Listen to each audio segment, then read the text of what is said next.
Birthdays, birthday gifts.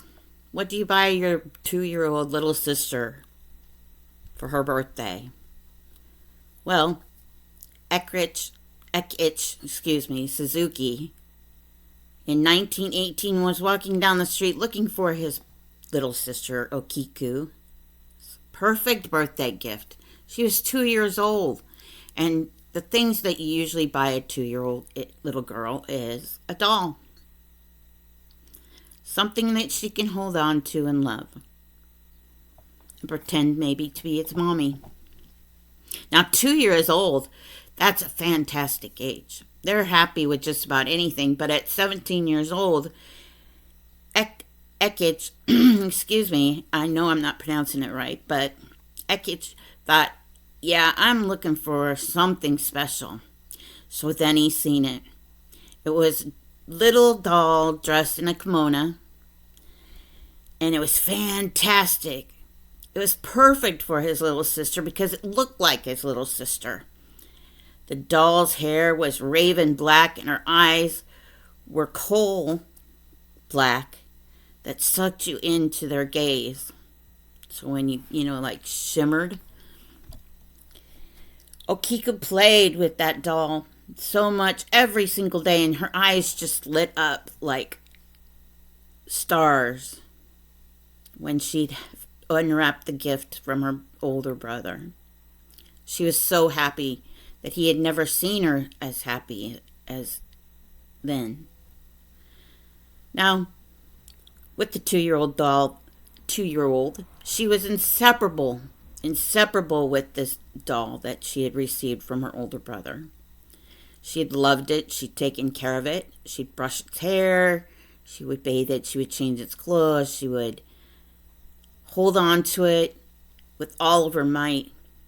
Hold on to it and love it with all of her heart. Now, OKiKu loved this doll, and it looked exactly like her, that she named it OKiKu after herself. That's what she named her doll, because it was her mini-me. Now, unfortunately, a year later, the poor little girl, OKiKu, got ill with yellow fever. And yellow fever is very hard to breathe, and the side effects of this illness made her be in a lot of pain. So she held on to this doll tighter and tighter and tighter, throughout this ordeal until she passed away. And she was still grasping on to this little doll when she passed away. Now, the family wanted to bury the doll with OKiKu, but the government kind of said no, they can't do that.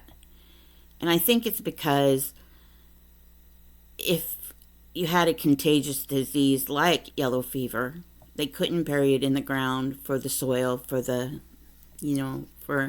in case it would contaminate the whole village. It makes sense. But they did allow them to take the doll home with them. And so they took the doll home with them, and they left the cemetery where they had placed OKiKu's little body. Soon after that, they had started having dreams about OKiKu, their little girl, and when they woke up, the doll was sitting next to them. Now they know that they placed it on an altar that they had made, because in Japan, and many people do this. This is a way of them passing into the afterlife, their loved ones passing on into the afterlife.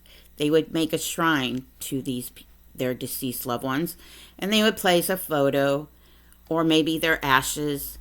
In this case, it was a photo, and they placed the photo, the doll on next to it, but then when they had these dreams at nighttime about their little girl passing away, and talking to her and stuff, they'd wake up and the doll was there.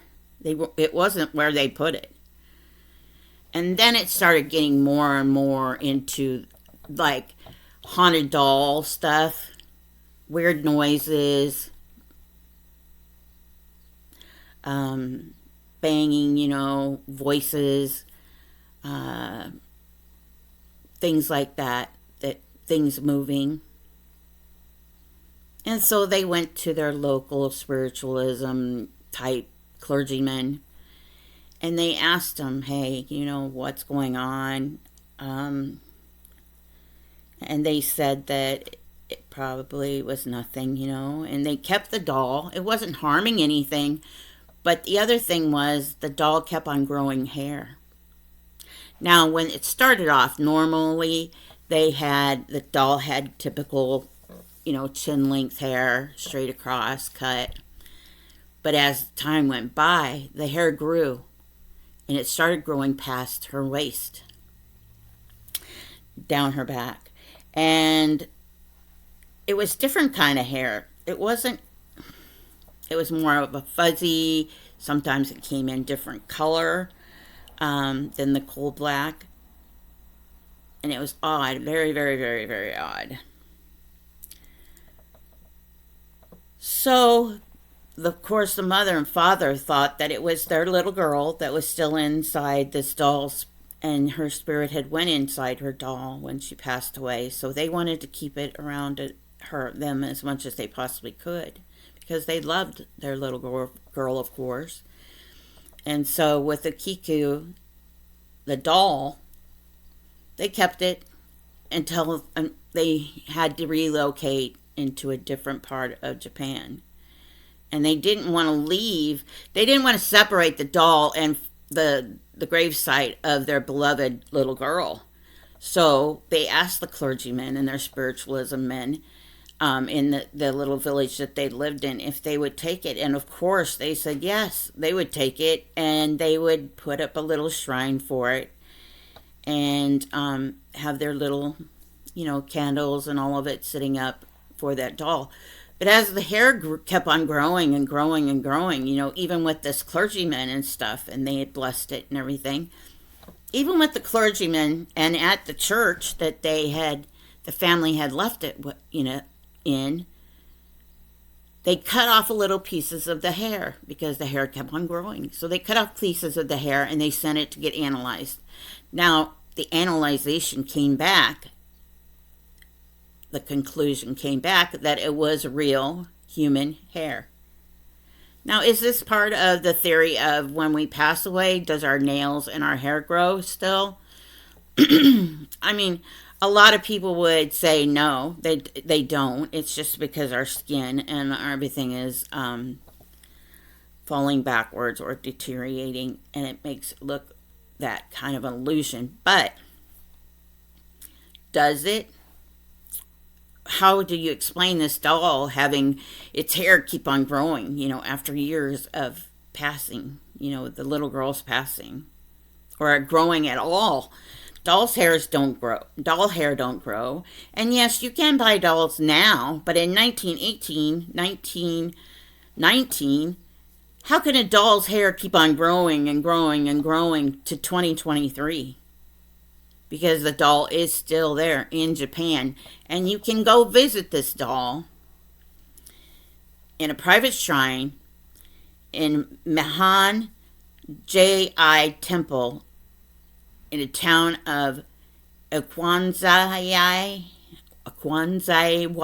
I'm sorry, I'm really chopping that up. In Hokkaido, Japan. Now you can look it up on Google and find out where it's really at, directly at. But the hair is still growing. And people who go to look at it today will say that the doll's mouth is opening.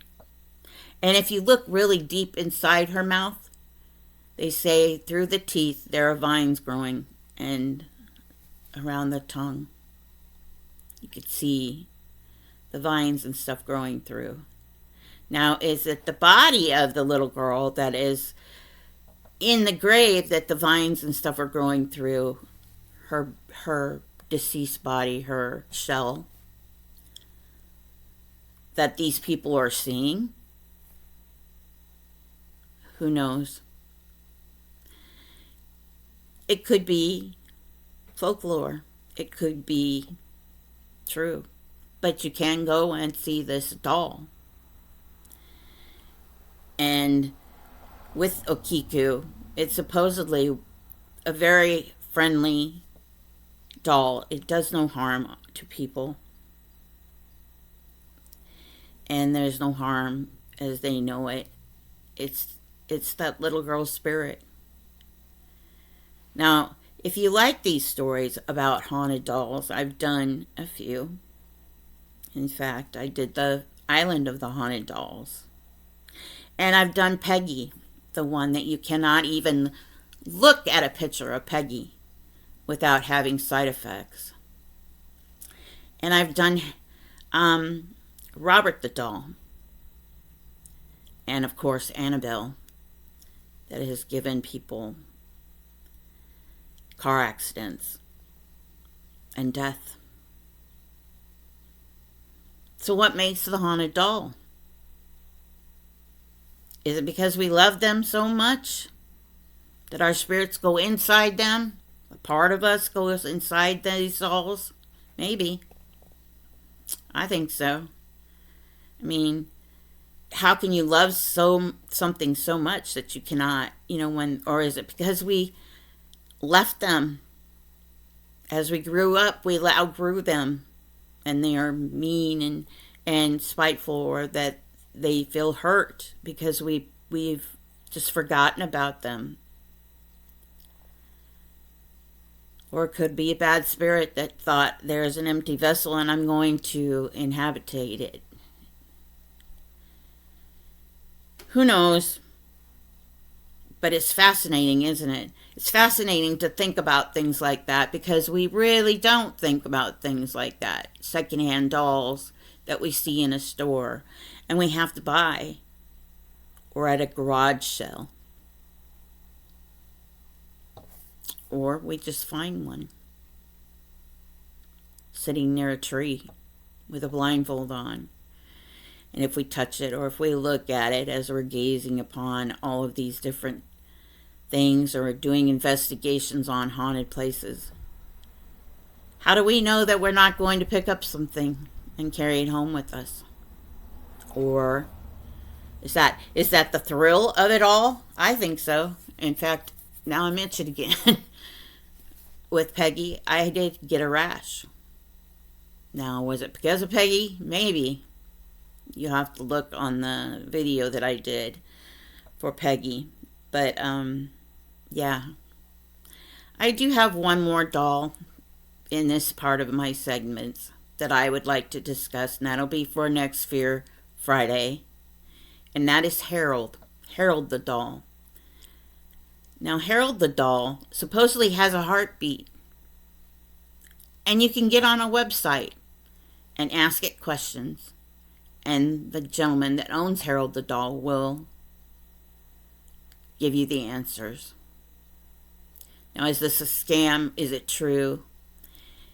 Has it been proven true? Because I have really never heard of Harold the doll. And a lot of these dolls that I've done, I've only seen a handful that I've, seen through ghost channels.